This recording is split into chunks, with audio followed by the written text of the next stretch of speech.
Hello students, आज असी कर रहे हैं नैक्सट एक्सरसाइज 11.2 और वीडियो ਨੂੰ बेटा एंड तक जरूर देखना। डेफिनेशनस पूरियां क्लीयर हो जाएंगियां थानू, ठीक है। और क्वेश्चन बड़े आसान नाल होणगे जो डेफिनेशनस क्लीयर होणगियां। तो सब तो पहला डेफिनेशन है पैरेलल लाइनस। दो लाइनस नूं असीं पैरेलल लाइनस कदों कहने हैं? Two lines in a plane which do not intersect are called parallel lines. जो लाइनस कदे भी इंटरसैक्ट नहीं करदियां, ठीक है, तो वो लाइनस की होंदियां पैरेलल लाइनस। तो जिवें ये दो लाइनस है, ये पैरेलल लाइनस होणगियां। इंटरसैक्ट करना मतलब कट नहीं करनगियां, एक दूसरे नूं कदे भी ये कट नहीं करनगियां। Okay, then intersecting lines. Two lines are said to be intersecting lines if they have a common point. दो लाइनस ਨੂੰ ਅਸੀਂ ਇੰਟਰਸੈਕਟਿੰਗ ਲਾਈਨਸ ਕਦੋਂ ਕਹਿੰਦੇ ਆ? ਜਦੋਂ ਉਹਨਾਂ ਕੋਲ ਆ ਕਾਮਨ ਪੁਆਇੰਟ ਹੁੰਦਾ। ਤਾਂ ਮਤਲਬ ਦੋਨੋਂ ਲਾਈਨ ਦੇ ਵਿੱਚ ਇੱਕ ਪੁਆਇੰਟ ਕਾਮਨ ਹੁੰਦਾ। ਤਾਂ ਦੇਖੋ ਇੱਕ ਇਹ ਲਾਈਨ ਹੈ, ਇੱਕ ਇਹ ਲਾਈਨ ਹੈ। ਤਾਂ ਇਹ ਲਾਈਨ ਦੇ ਵਿੱਚ ਇਹ ਜੋ ਪੁਆਇੰਟ ਹੈ, इस पॉइंट ते लाइन्स इंटरसैक्ट कर रही हैं एंड ये पॉइंट कॉमन है दोनों ते। मतलब ये इस लाइन के उपर भी लाई कर रहा है और इस लाइन के उपर भी लाई कर रहा है, ठीक है। सो ये दोनों लाइन्स हुण की है intersecting lines. Okay, next definition is transversal line. Transversal line की है? A straight line which intersects two or more given lines in a plane. Two or more, दो लाइन्स भी हो सकती हैं और दो तो ज़्यादा भी हो सकती हैं same plane they which at different points is called. तो ये जो कट करनगियां या इंटरसैक्ट करनगियां वो डिफरेंट पॉइंट्स से कट करनगियां, टू लाइन्स नूं या फिर टू तो ज़्यादा लाइन्स नूं। तो दैन उस लाइन नूं आपां की कहने हैं? Transversal line. In simple language दे विच देखो, अगर अपने कोल ये दो लाइन्स है, ठीक है, और एक ये लाइन इन्हों कट कर रही है, तो दो डिफरेंट पॉइंट्स से इन्हों कट कर रही है, ठीक है। तो ये लाइन जो होएगी, ये वाली जो लाइन है, इस लाइन को की कहांगे? Transversal line. तो ये लाइन्स टू भी हो सकती हैं और मोर भी हो सकती हैं। मतलब टू या थ्री लाइन्स इस टाइप नाल किवें भी असीं लै सकते हैं। और इन्हों जो लाइन कट करेगी तो ये लाइन जो होएगी ये ट्रांसवर्सल लाइन है, ठीक है, इस तरीके नाल। नैक्सट है एंगल्स मेड बाय ट्रांसवर्सल। हुण एक बेटा ये दो लाइन्स है और इन्हां दोनों लाइन्स नूं ए वाली लाइन जो है ट्रांसवर्सल लाइन है, ये कट कर रही है। तो जदों ये लाइन आपस में कट कर रही हैं तो ये एंगल्स बना रही हैं।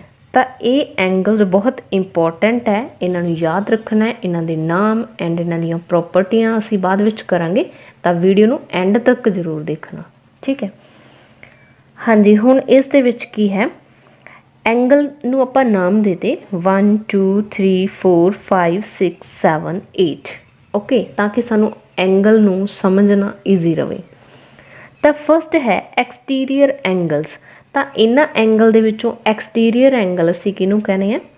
Angle 1, angle 2, angle 3 and angle 4। ये एंगल एक्सटीरियर एंगल है। और ये एक्सटीरियर क्यों है? हुण तुसीं ये देखो कि आ दो लाइन्स है, ठीक है, इन्हां दोनों लाइन्स तो ये एंगल बाहर है, 1 एंड 2। ये भी इस लाइन तो बाहर है 7 एंड 8, एंगल 7 एंड 8, ठीक है। तो ये जो लाइन्स है इन्हां तो ये बाहर है 1 एंड 2 एंड एंगल 7 एंड 8। तो ये जिहड़े बाहर वाले एंगल है इन्हूं असीं की कहने? Exterior angles. Okay, then next है इंटीरियर एंगल्स। इंटीरियर एंगल जिहड़े है वो की है?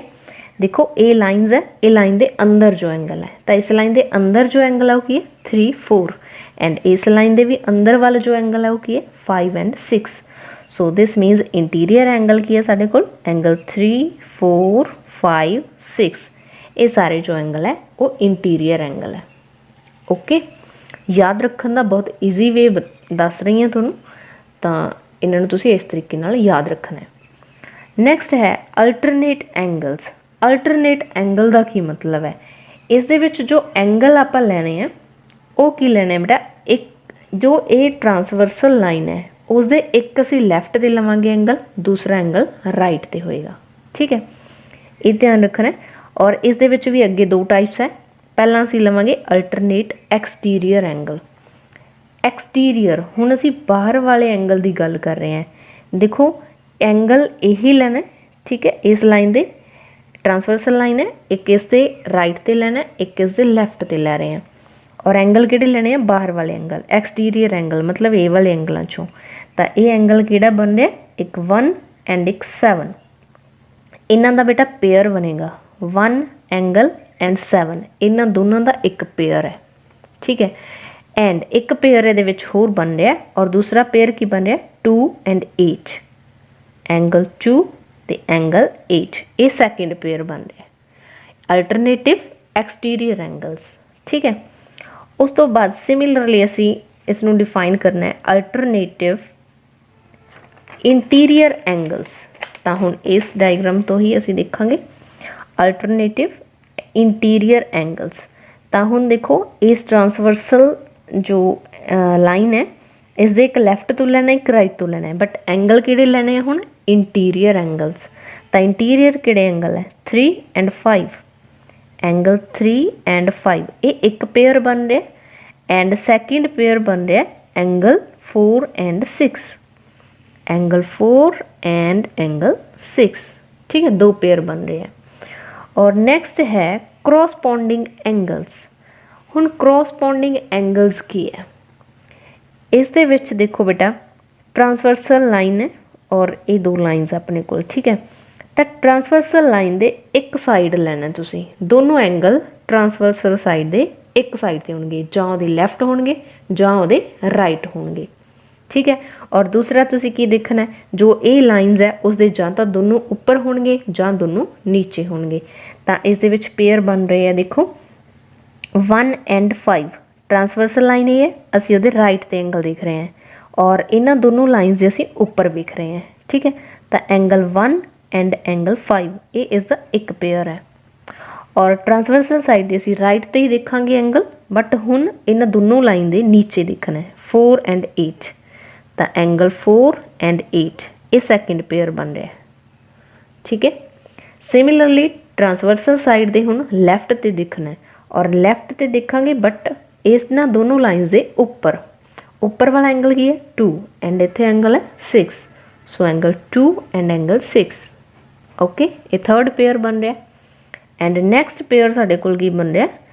इन्हां दोनों लाइन्स दे नीचे वाला, नीचे की आ रहा है 3 एंड नीचे आ रहा है 7, तो एंगल 3 एंड एंगल 7।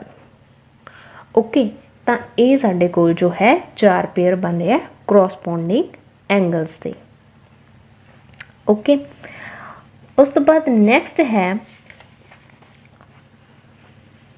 को इंटीरियर और को इंटीरियर एंगल्स भी कह दें असी इसनूं, एंड कंसैक्टिव एंगल इंटीरियर एंगल्स भी कह दें, और को कंजॉइंट एंगल और अलाइड एंगल्स। तो ये बहुत सारे नाम है और ज़्यादातर असी जो नाम यूज़ करते हैं को इंटीरियर यूज़ करते हैं इसके लिए। ठीक है, तो को इंटीरियर एंगल की है? तो को का मतलब होंगे बेटा सेम। तो इत्थे हुण की है, जो इंटीरियर एंगल पहला असी अल्टरनेटिव लिया, बट हुण इंटीरियर एंगल इस ट्रांसवर्सल साइड दे एक साइड वाले लेने हैं। ठीक है, ट्रांसवर्सल साइड दे एक साइड वाले इंटीरियर एंगल। तो ये ट्रांसवर्सल लाइन है और इस दे एक साइड दे एंगल है, और एक की है इंटीरियर एंगल्स है 3 एंड 6। तो एंगल 3 एंड 6 जो है इसका 1 पेयर बन रहा है। ठीक है, तो एक पेयर होर बनेगा जो ट्रांसवर्सल साइड दे राइट साइड है। तो राइट साइड पे जो इंटीरियर एंगल है 4 एंड 5 है, सो 4 एंड एंगल 5। ठीक है, ये पेयर बन रहा है। Okay, clear. एंड उस तो बाद नैक्सट जो है वो की बन रहा साडे कोले एक्सटीरियर अलाइड एंगल्स। तो इस दे विच हुण तुसीं सेम एंगल लेने हैं, बट लेने किहड़े हुण एक्सटीरियर एंगल्स। ठीक है, ट्रांसवर्सल साइड दे सेम साइड ते एंगल लेने हैं, मतलब पहला असीं राइट साइड देख रहे हैं, तो इस दे विच एंगल किहड़े लेने हुण एक्सटीरियर। तो इस साइड ते एक्सटीरियर एंगल की है 1 and 8, so angle 1 and 8 angle जो है इसका एक पेयर बन रहा है। ट्रांसवर्सल साइड दे लैफ्ट साइड ते लै रहे हैं एक्सटीरियर एंगल्स 2 एंड 7, तो 2 एंड 7 जो है ये सैकेंड पेयर बन रहा है। ओके बेटा क्लीयर। उस तो बाद नैक्सट है साडे कोल transversal of parallel lines.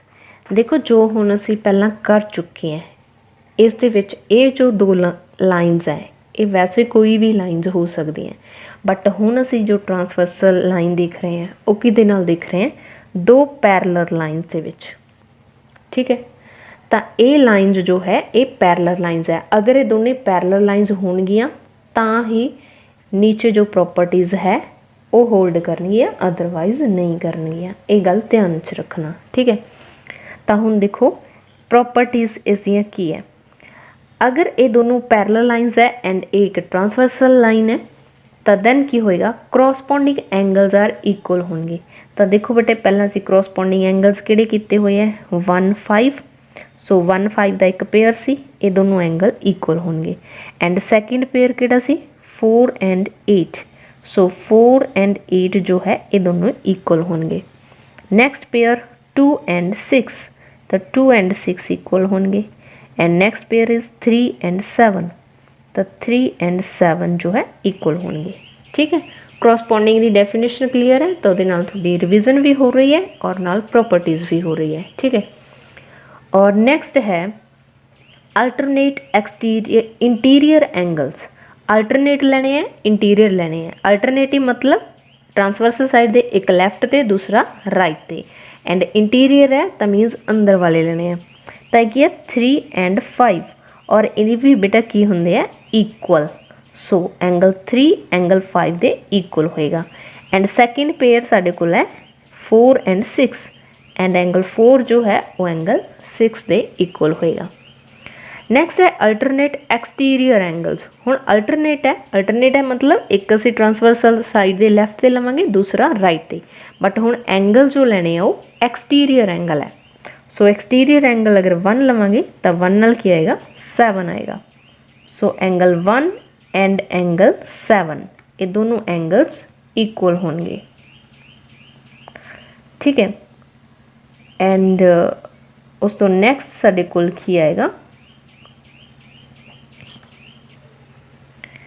And next pair is 2 and 8, so angle 2 जो है वो 8 दे इक्वल होएगा। ये सैकेंड पेयर है।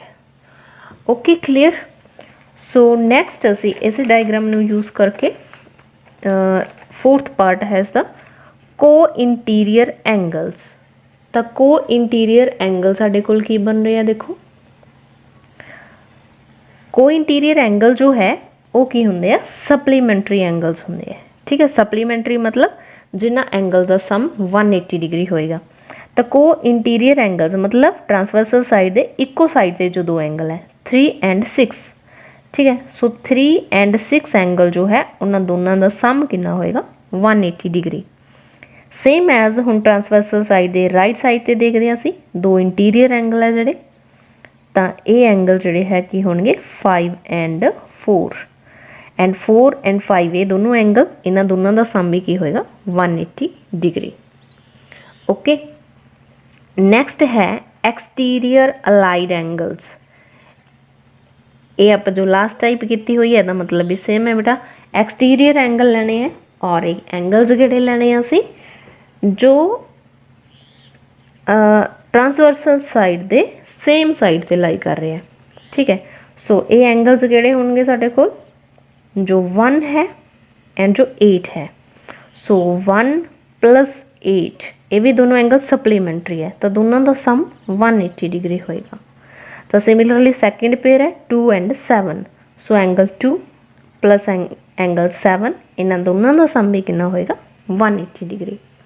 ठीक है, और ये बेटा कंडीशन ता ही पॉसिबल है अगर ये दोनों लाइन्स पैरलल लाइन्स है, ता ही ये सारिया प्रॉपर्टीज़ जो हम लास्ट से कीतियां हुई हैं तो ये होल्ड होणगियां।